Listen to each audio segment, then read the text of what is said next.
دعای فروتنی.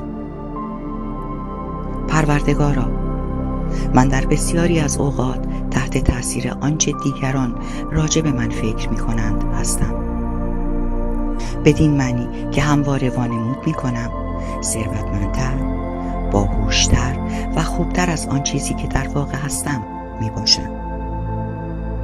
تمنا دارم از تلاش برای جلب توجه دیگران برحذرم داری. اجازه نده تا از یک طرف در حسرت تایید و ستایش دیگران باشم و یا از سوی دیگر ترس از سرزنش مردم شهامتم را از من بگیرد. و همچنین اجازه نده که وقتم را با تجسم موقعیت‌های خیالی که در آنها قهرمان‌ترین، بانمک‌ترین و دلرباترین فرد حاضر خود من هستم تلف کنم. باشد که نشانم دهی که چگونه مانند تو در باطن متواضع و فروتن باشم.